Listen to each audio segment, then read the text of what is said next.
بسم الله الرحمن الرحيم. الحمد لله الذي أنزل على عبده الكتاب ولم يجعل له عوجا قيما لينذر بأسا شديدا من لدنه ويبشر المؤمنين الذين يعملون الصالحات أن لهم أجرا حسنا ماكثين فيه أبدا وينذر الذين قالوا اتخذ الله ولدا ما لهم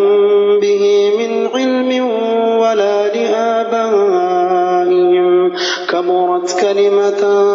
تخرج من أفواههم إن يقولون إلا كذبا فلعلك باخع نفسك على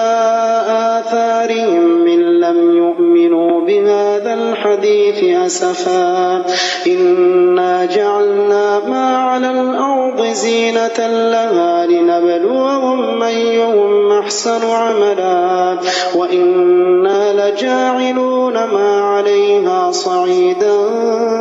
جرزا أم حسبت أن أصحاب الكهف والرقيم كانوا من آياتنا عجبا إذ أوى الفتية إلى الكهف فقالوا ربنا آتنا من لدنك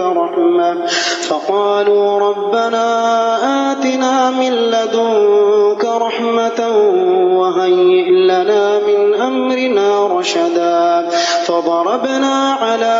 آذانهم في الكهف سنين عددا ثم بعثناهم لنعلم أي الحزبين أحصى لما لبثوا أمدا نحن نقص عليك نبأهم بالحق إنهم فتية آمنوا بربهم وزدناهم هدى وربطنا على قلوبهم إذ قاموا فقالوا ربنا رب السماوات والأرض لن ندعو من دونه إلها لقد قلنا إذا شططا هؤلاء قوم اتخذوا من دونه آلهة لولا يأتون عليهم بسلطان بين فمن أظلم ممن افترى على الله كذبا وإذ اعتزلتموهم وما يعبدون إلا الله فأووا إلى الكهف ينشر لكم ربكم من رحمته ويهيئ لكم من أمركم مرفقا وترى الشمس إذا طلعت تزاور عن كهفهم ذات اليمين وإذا غربت تقرضهم ذات الشمال وهم في فجوة منه ذلك من آيات الله من يهد الله فهو المهتد ومن يضلل فلن تجد له وليا مرشدا وتحسبهم أيقاظا وهم رقود ونقلبهم ذات اليمين وذات الشمال وكلبهم باسط ذراعيه بالوصيد لو اطلعت عليهم لوليت منهم فرارا ولملئت منهم رعبا وكذلك بعثناهم ليتساءلوا بينهم قال قائل منهم كم لبثتم قالوا لبثنا يوما أو بعض يوم قالوا ربكم أعلم بما لبثتم فابعثوا أحدكم بورقكم هذه إلى المدينة فلينظر أيها أزكى طعاما فليأتكم برزق منه وليتلطف ولا يشعرن بكم أحدا إنهم إن يظهروا عليكم يرجموكم أو يعيدوكم في ملتهم في ملتهم ولن تفلحوا إذا أبدا وكذلك أعثرنا عليهم ليعلموا أن وعد الله حق وأن الساعة لا ريب فيها إذ يتنازعون بينهم أمرهم فقال ابنوا عليهم بنيانا ربهم أعلم بهم قال الذين غلبوا على أمرهم لنتخذن عليهم مسجدا سيقولون ثلاثة رابعهم كلبهم ويقولون خمسة سادسهم كلبهم رجما بالغيب ويقولون سبعة وثامنهم كلبهم قل ربي أعلم بعدتهم ما يعلمهم إلا قليل فلا تمار فيهم إلا مراء ظاهرا ولا تستفت فيهم منهم أحدا ولا تقولن لشيء إني فاعل ذلك غدا إلا أن يشاء الله واذكر ربك إذا نسيت وقل عسى أن يهديني ربي لأقرب من هذا رشدا ولبثوا في كهفهم 300 سنين وازدادوا 9 قل الله أعلم بما لبثوا له غيب السماوات والأرض أبصر به وأسمع ما لهم من دونه من ولي ولا يشرك في حكمه أحدا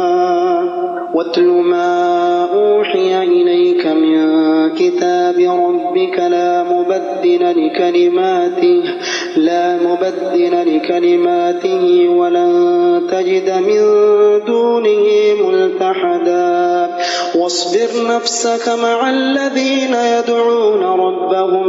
بالغداة والعشي يريدون وجهه ولا تعد عيناك عنهم تريد زينة الحياة الدنيا ولا تطع من أغفلنا قلبه عن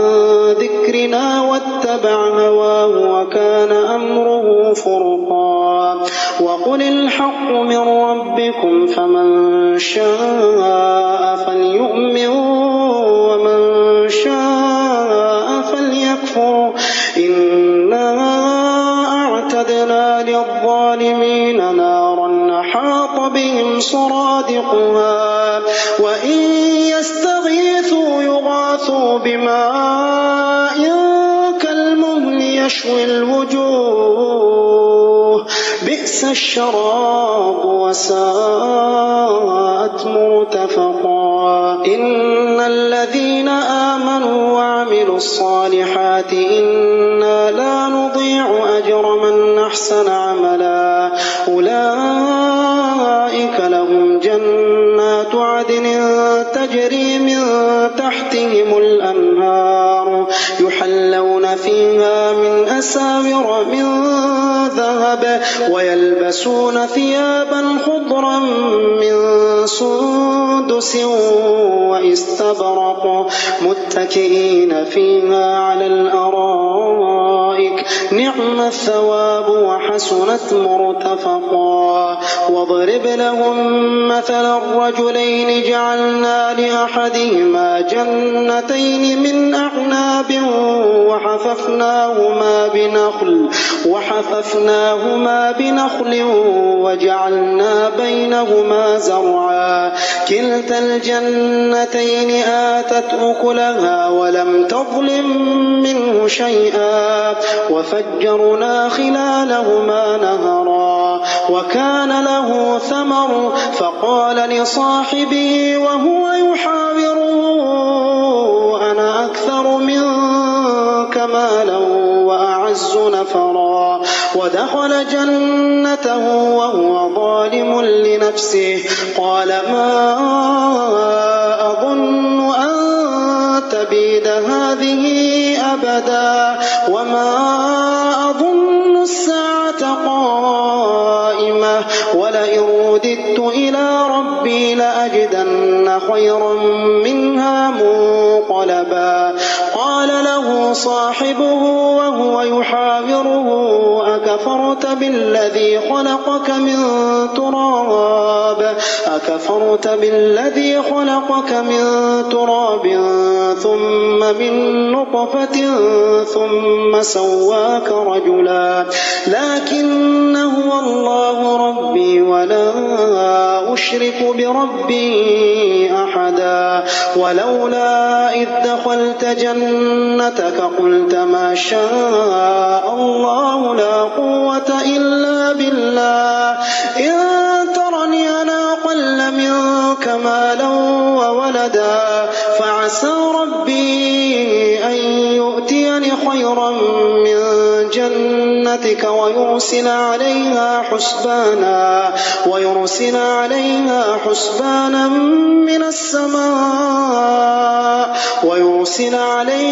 حسبانا من السماء فتصبح صعيدا زلقا أو يصبح ماؤها غورا فلن تستطيع له طلبا وأحيط بثمره فأصبح يقلب كفيه على ما أنفق فيها وهي خاوية على عروشها ويقول يا ليتني لم أشرك بربي أحدا ولم تكن له فئة ينصرونه من دون الله وما كان منتصرا هنالك الولاية لله الحق هو خير ثوابا وخير عقبا واضرب لهم مثل الحياة الدنيا كماء أنزلناه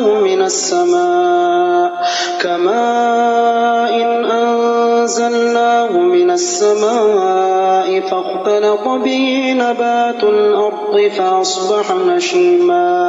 فأصبح هشيما تذروه الرياح وكان الله على كل شيء مقتدرا المال والبنون زينة الحياة الدنيا والباقيات الصالحات خير عند ربك ثوابا وخير أملا ويوم نسير الجبال وترى الأرض بارزة وحشرناهم فلم نغادر منهم أحدا وعرضوا على ربك صفا لقد جئتمونا كما خلقناكم أول مرة بل زعمتم أن لن نجعل لكم موعدا ووضع الكتاب فترى المجرمين مشفقين مما فيه ويقولون يا ويلتنا ما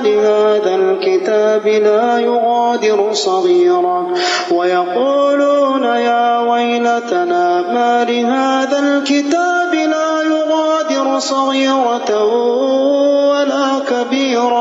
لا يغادر صغيرة ولا كبيرة إلا أحصاها ووجدوا ما عملوا حاضرا ولا يظلم ربك أحدا وإذ قلنا للملائكة اسجدوا لآدم فسجدوا إلا إبليس كان من الجن ففسق عن أمر ربه أفتتخذونه وذريته أولياء من دوني وهم لكم عدو بئس للظالمين بدلا ما أشهدتهم خلق السماوات والأرض ولا خلق أنفسهم وما كنت يتخذ المضلين عضدا ويوم يقول نادوا شركائي الذين زعمتم فدعوهم فلم يستجيبوا لهم وجعلنا بينهم موبقا ورأى المجرمون النار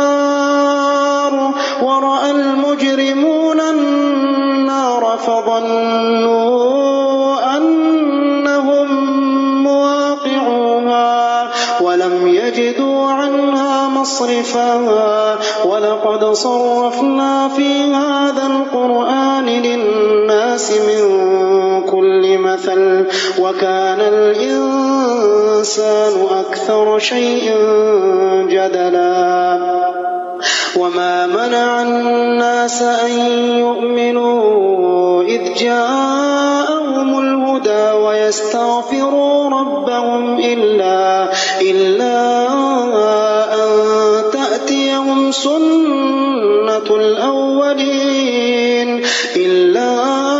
أن تأتيهم سنة الأولين أو يأتيهم العذاب قبلا وما نرسل المرسلين إلا مبشرين ومنذرين ويجادل الذين كفروا بالباطل ليدحضوا به الحق واتخذوا آياتي وما أنذروا هزوا ومن أظلم ممن ذكر بآيات ربه فأعرض عنها ونسي ما قدمت يداه إنا جعلنا على قلوبهم أكنة أن يفقهوه وفي آذانهم وقرا وإن تدعوهم إلى الهدى فلن يهتدوا إذا أبدا وربك الغفور ذو الرحمة لو يؤاخذهم بما كسبوا لعجل لهم العذاب بل لهم موعد لن يجدوا من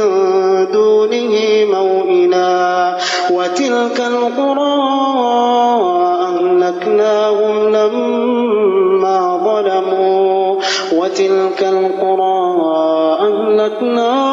لما ظلموا وجعلنا لمهلكهم موعدا وإذ قال موسى لفتاه لا أبرح حتى أبلغ مجمع البحرين أو أمضي حقبا فلما بلغا مجمع بينهما نسيا حوتهما فاتخذ سبيله في البحر سربا فلما جاوزا قال لفتاه آتنا غداءنا لقد لقينا من سفرنا هذا نصبا قال أرأيت إذ أوينا إلى الصخرة فإني نسيت الحوت وما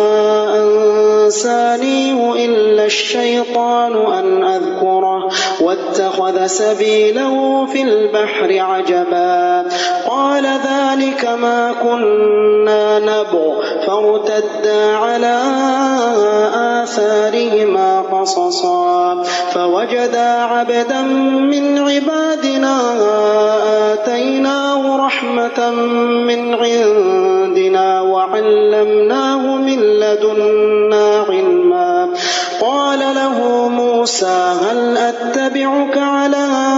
أن تعلمني مما علمت رشدا قال إنك لن تستطيع معي صبرا وكيف تصبر على ما لم تحط به خبرا قال ستجدني إن شاء الله صابرا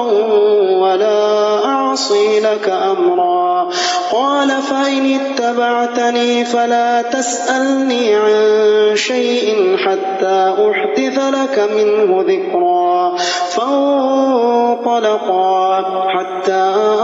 إذا ركبا في السفينة خرقها قال أخرقتها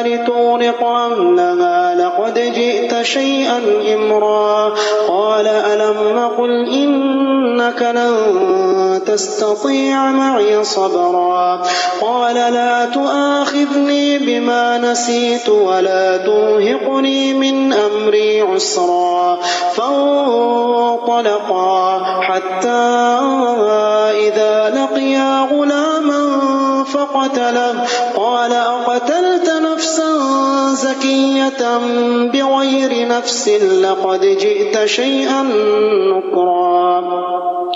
قال ألم أقل لك إنك لن تستطيع معي صبرا قال إن سألتك عن شيء بعدها فلا تصاحبني قد بلغت من لدني عذرا فانطلقا حتى إذا أتيا أهل قرية استطعما أهلها فأبوا أن يضيفوهما فوجدا فيها جدارا يريد أن ينقض فأقامه قال لو شئت لاتخذت عليه أجرا قال هذا فراق بيني وبينك سأنبئك بتأويل ما لم تستطع عليه صبرا أما السفينة فكانت لمساكين يعملون في البحر فأردت أن أعيبها وكان وراءهم ملك يأخذ كل سفينة غصبا وأما الغلام فكان أبواه مؤمنين فخشينا أن يرهقهما طغيانا وكفرا فأردنا أن يبدلهما ربهما خيرا منه زكاة وأقرب رحما وأما الجدار فكان لغلامين يتيمين في المدينة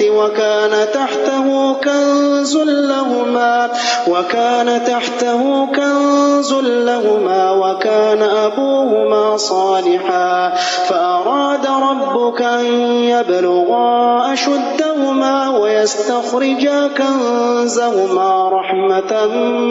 من ربك وما فعلته عن أمري ذلك تأويل ما لم تستطع عليه صبرا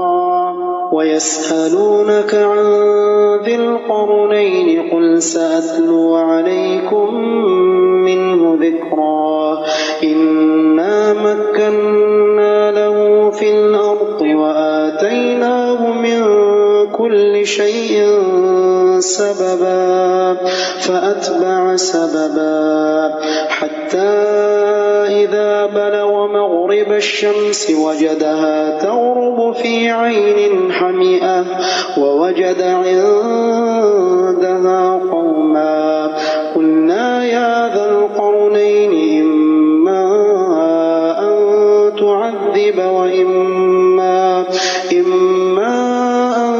تعذب وإما أن تتخذ فيهم حسنا قال أما من ظلم فسوف نعذبه ثم يرد إلى ربه فيعذبه عذابا نكرا وأما من آمن وعمل صالحا فله جزاء الحسنى وسنقول له من أمرنا يسرا ثم أتبع سببا حتى إذا بلغ مطلع الشمس وجدها تطلع على قوم لم نجعل لهم من دونها سترا كذلك وقد أحطنا بما لديه خبرا ثم أتبع سببا حتى إذا بلغ بين السدين وجد من دونهما قوما لا يكادون يفقهون قولا قالوا يا ذا القرنين إن يأجوج يأجوج ومأجوج مفسدون في الأرض فهل نجعل لك خرجا على أن تجعل بيننا وبينهم سدا قال ما مكني فيه ربي خير فأعينوني بقوة أجعل بينكم وبينهم ردما آتوني زبر الحديد حتى إذا ساوى بين الصدفين قال انفخوا حتى إذا جعله نارا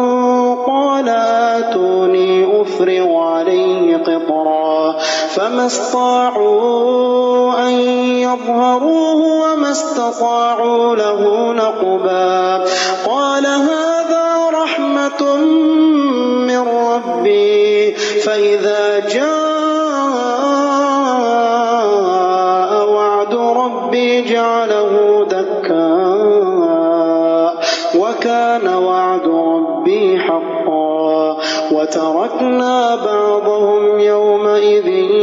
يموج في بعض ونفخ في الصور فجمعناهم جمعا وعرضنا جهنم يومئذ للكافرين عرضا الذين كانت أعينهم في غطاء عن ذكري وكانوا لا يستطيعون سمعا أفحسب الذين كفروا أن يتخذوا عبادي من دوني أولياء إنا أعتدنا جهنم للكافرين نزلا قل هل ننبئكم بالأخسرين أعمالا الذين ضل سعيهم في الحياة الدنيا وهم يحسبون أنهم يحسنون صنعا أولئك الذين كفروا بآيات ربهم ولقائه فحبطت أعمالهم فلا نقيم لهم يوم القيامة وزنا ذلك جزاؤهم جهنم بما كفروا واتخذوا آياتي ورسلي هزوا إن الذين آمنوا وعملوا الصالحات كانت لهم جنات الفردوس نزلا خالدين فيها لا يبغون عنها حولا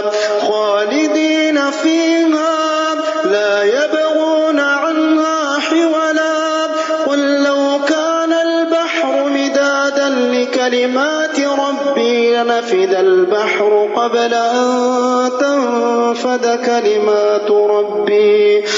أن تنفد كلمات ربي ولو جئنا بمثله مددا قل إنما أنا بشر مثلكم يوحى إلي أنما إلهكم إله واحد فمن كان يرجو لقاء ربه فليعمل عملا